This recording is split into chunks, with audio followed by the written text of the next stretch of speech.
All right, everyone. Of course, every Thursday we have Therapy Thursday with the one and only licensed psychotherapist, Dr. Markeisha Miller. And this morning we're talking about emotions. We as human beings, we all have emotions from happy to sad to anger. But there's one emotion that can pose a very serious threat to us all.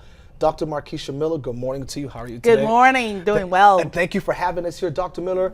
We're talking about loneliness. Yes. Now, here's the thing, and we want people to make note of. There's a difference between being alone and being lonely. Okay. Break that down for us. So, perfect example. So this weekend, Franny, I did something that I've never done before. I spent my birthday alone. Wow. Oh, happy birthday, by the way. Thank you. And so people were like, oh my gosh, I can't believe you did that. Weren't you lonely? And the answer was no.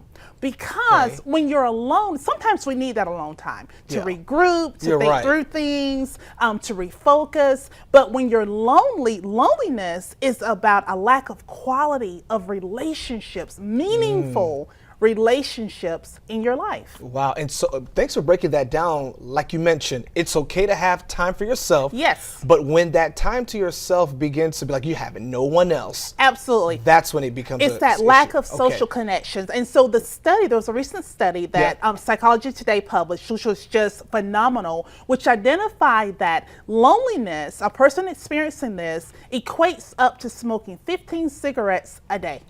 That's major. 15 cigarettes a day? Yes. And so we know what cigarette smoking does to break down the physical well-being of a person. Absolutely. And so when you equate that, you can understand how loneliness really takes a toll on our overall well-being. Wow.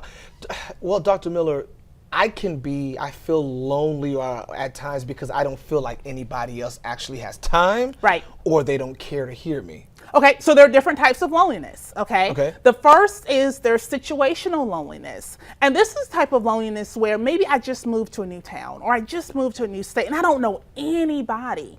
So I haven't had the time to develop those relationships, those meaningful relationships with people. Okay. Okay. So how do I develop those relationships? What do I do? Well, there are lots of things that you can do. For some people, many people like to get a pet. That's a beautiful thing. And guess what? Sometimes people need that animal contact. That is a form of loneliness that sometimes some people lack. You know, just having a pet kind of makes me feel like I'm not alone. I have some type of connection with another creature. Right. Okay. What's another type of loneliness, Dr. Miller? Another one is sweetheart loneliness. Okay. Let me guess. You don't have the person you want next to you. There you go. Okay. There you go. Because here's the thing. There is a need, regardless of what we've heard, let's be honest. There is a need for intimacy. Oh, yeah, absolutely. Okay.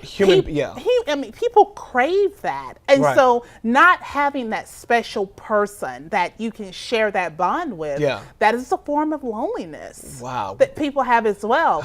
Now, this one is probably going to really blow you away. Okay. We have 20 more seconds. Okay. There is a form of loneliness that says that I'm different. So I feel like no one can really relate to me.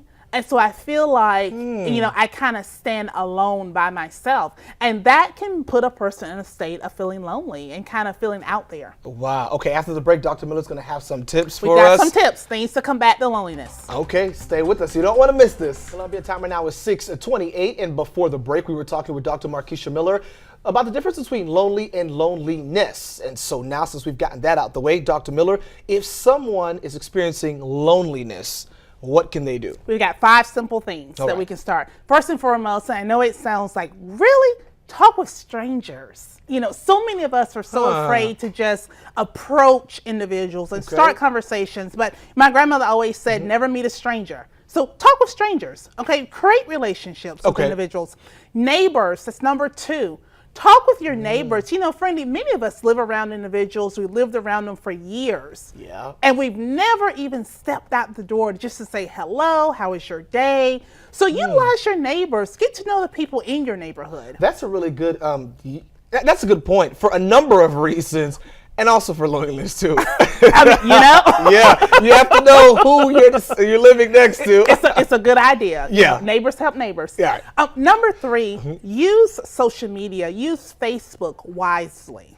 Okay? Wise. The key word, folks, wisely. Yes. Okay. Because many of us, I've got 5,000 friends on my social media. Yeah. But what does that really mean? That once again, that's quantity versus quality. Do I have meaningful relationships with these individuals? I'm a part of all of these groups, these communities, but am I really utilizing these to create meaningful, cultivating relationships? Okay. Okay. Number 4, be creative. Be creative. Find something I like. Find something that you like. Okay. Step out there. If you're looking for that sweetheart, if you've got the sweetheart loneliness, online dating is a big thing now. Yeah. Okay. Yep. And so kind of be creative in putting yourself out there so that you are able to overcome that loneliness. Good point. Okay. And last but not least, I always say it and I'll say it to the end, talk about it.